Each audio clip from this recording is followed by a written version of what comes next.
श्री गणेशाय नमः। श्री परमात्मने नमः। भक्ति भक्त भगवंत गुरु चतुर्नाम बपुए, तिनके पद बंदन किए नाशहि विघ्न अनेक। मंगल आय विराजि रहा वस्तु नय और अनूप। हरिजन को जस गावते हरिजन मंगल रूप। सनतन निर्णय कियो मति श्रुति पुराण इतिहास। भजबे को दो सुघर कहे हरि के हरिदास। जो हरि प्राप्ति की आस हो तो हरिजन गुण गाओ। सकत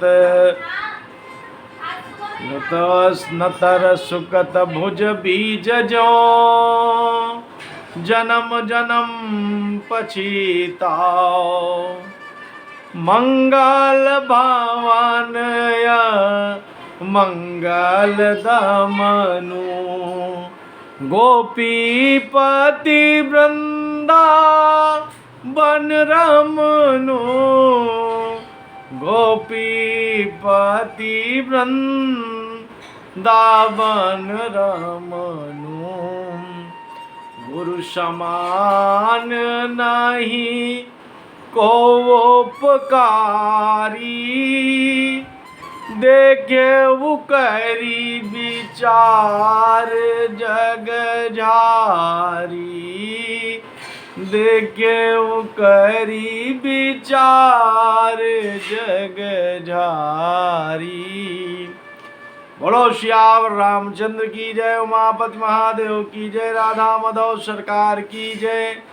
जय जय वीर बजरंगबली की जय। जय जय सब संतन की जय। जय जय सब भक्तन की जय। परम भागवत संत श्री गदाधर भट्ट जी का जीवन चरित्र। श्री गदाधर भट्ट जी गुणों की खान थे। सज्जनता, सहनशीलता, समर्पण, श्रीमद् भागवत ग्रंथ के प्रति अतिशय प्रेम, अन्य अन्य जो भी संत महापुरुषों में गुण होते हैं वो सारे गुणों से सुसज्जित थे। आपका बड़ा पावन चरित्र है। आपका श्री नाभादास जी भगवान ने जो छप्पा लिया है उसका स्मरण करेंगे। भागवत सुधा बरसे बदन काहू को नाहिन दुखद। गुण निक कर गदाधर भट्ट अत सबही को लागे सुखद। सज्जन सुहृद सुशील बचन आरज प्रतिपाले। अनिर्मत सरनी काम कृपा करुणा को आले।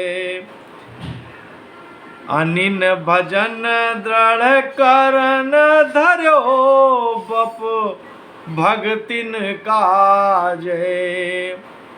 परम धर्म को सेतु विदित वृंदा बन गाजे। भगवत सुधा बरसे बदन काहू को नाहिन दुखद। गुण निकर गदाधर भट्टयति सबही को लागे सुखद। बोलो परम भागवत संत श्री गदाधर भट्ट जी की जय। आपका जन्म आंध्र प्रदेश के बलना टी तेलंगम ब्राह्मण परिवार में हुआ था। आप के एक पद को सुनकर श्री जीवास गोस्वामी जी ने आपको वृंदावन बुलाया और फिर आप वृंदावन के निवासी बन गए। आपने अपने गांव में ही रहते सखी हो श्याम रंग रंगी पद बनाया। जब इस पद को वृंदावन में एक रसिक द्वारा जीवास गोस्वामी के सामने गाया गया तो जीवास गोस्वामी का अंतर हृदय प्रेम से भर गया और वो श्री गदाधर भट्ट जी की खोज करने लगे।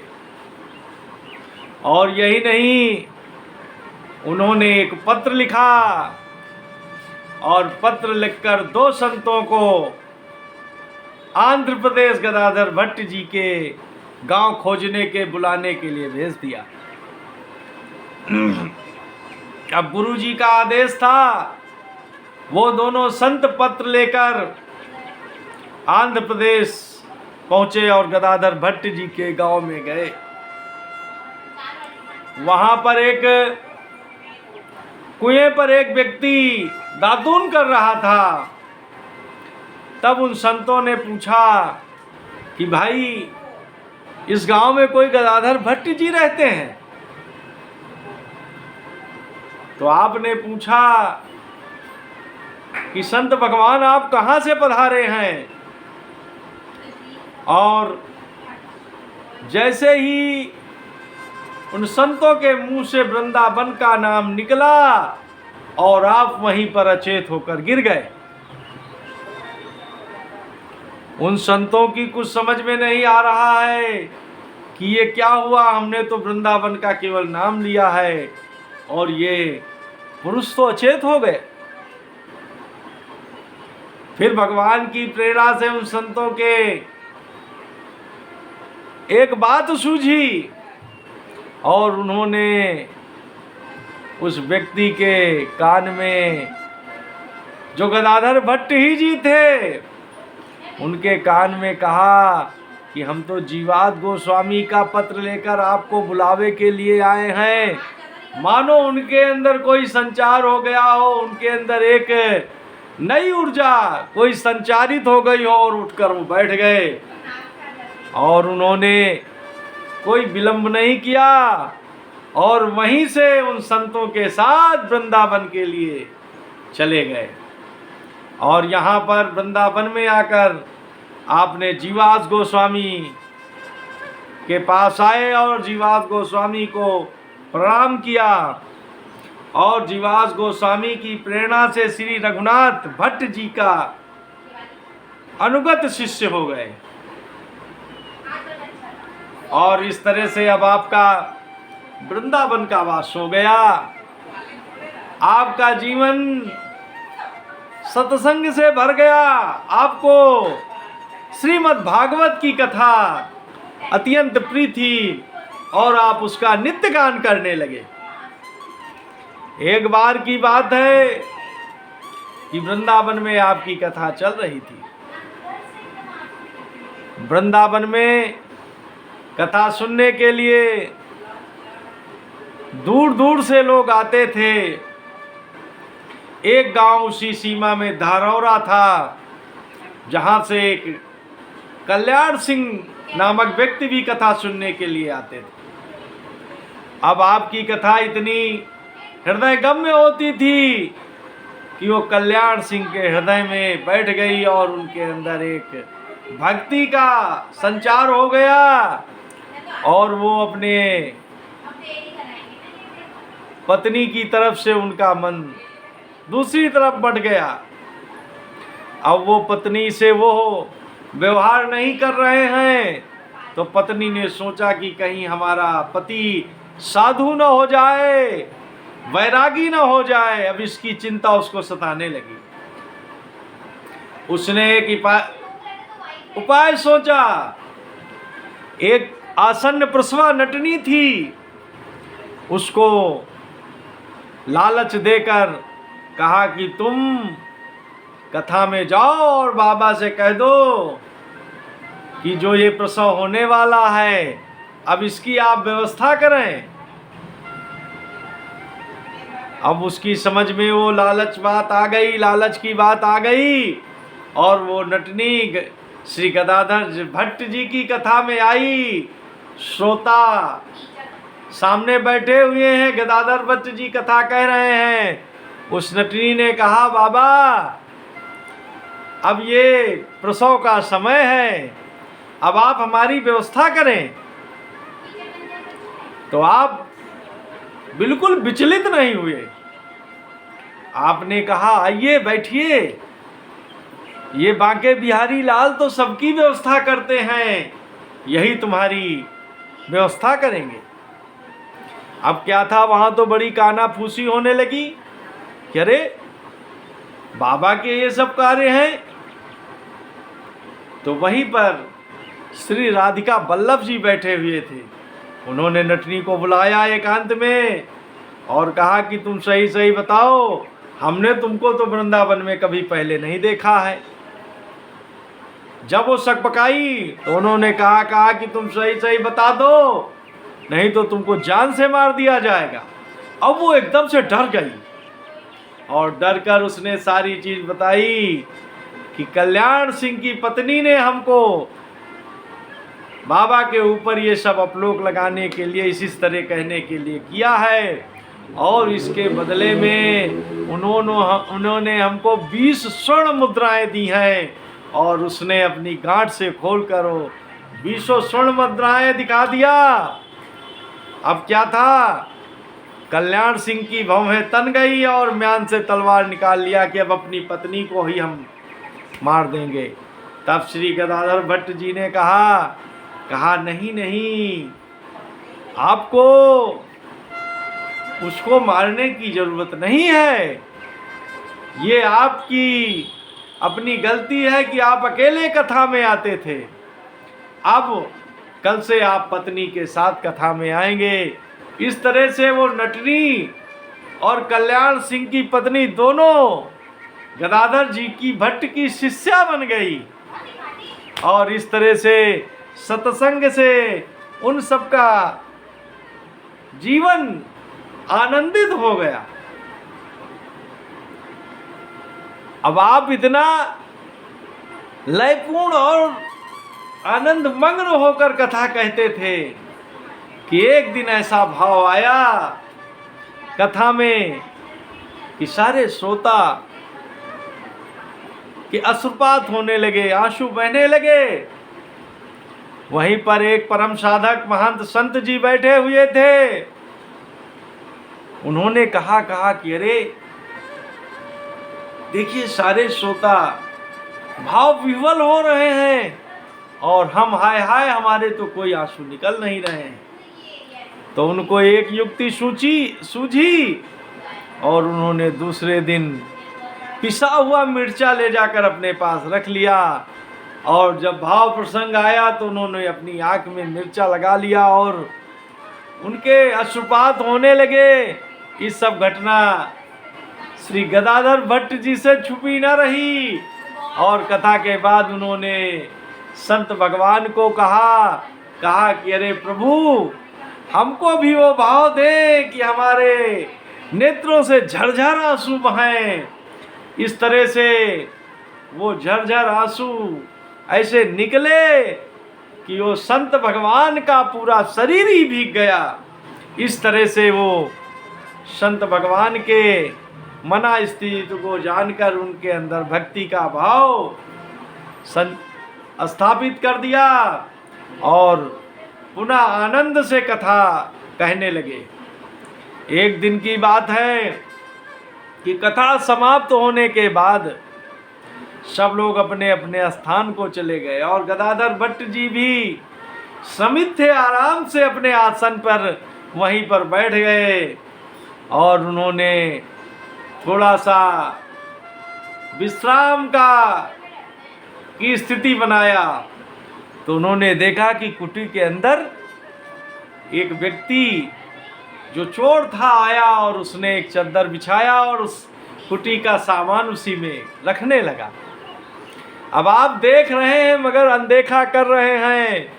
धीरे धीरे धीरे धीरे उसने कुटी का इतना सामान रख लिया कि अब वो बोझ उससे उठे नहीं। तब गदाधर भट्ट जी हंसे और उठकर गए और उन्होंने कहा कि भैया आओ हम तुमको ये बोझ उठवा के रख देते हैं। उसने कहा अरे नहीं नहीं बाबा, हम ये ऐसा नहीं, हम तो चोर हैं। तो उन्होंने कहा कि तुम इसको ले जाओ, तुम्हारा यही कर्म है, तुम जितना ले जा रहे हो इससे दूना तो कल सुबह हमारे पास फिर आ जाएगा।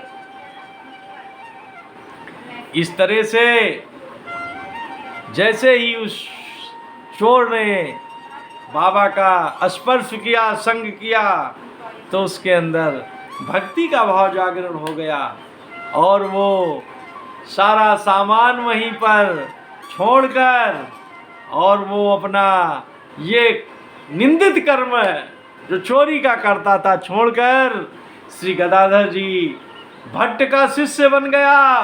अब तो भजनानंदी हो गया और उसका जीवन निर्मल हो गया। इस तरह से आपके अंदर श्रीमद् भागवत महापुराण की कथाओं का ऐसा स्पष्ट वाचन करते थे कि लोग भाव विभोर हो जाते थे। जब आप वृंदावन आए तो जीवास गोस्वामी के पास गए और वही पद जो आपने अपने गांव में रचित किया था, सखी हो श्याम रंग रंगी का पद सुनाया।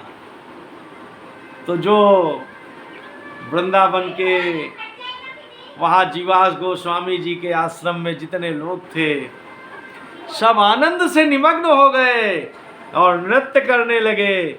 इस तरह से आपके बड़े अनुपम चरित्र हैं और आपके संपर्क में जो भी आया वो भजनानंदी होकर उसने अपने जीवन को परमधाम का अधिकारी बना दिया।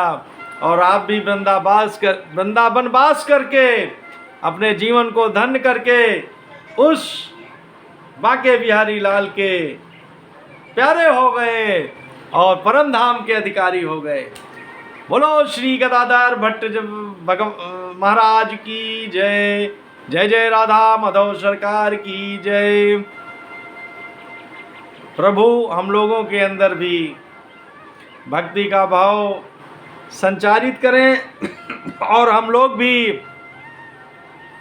कथा श्रवण में निपुण होकर अपने हृदय क्षेत्र में बाके बिहारी लाल को स्थापित करें और अपने जीवन को धन्य बनाएं। योगेशं सच्चिदानंदं वासुदेवं व्रजप्रियं धर्म संस्थापकं वीरं कृष्णं वंदे जगद्गुरुं। श्री कृष्णार्पणमस्तु। नमो पार्वती पते। हर हर महादेव।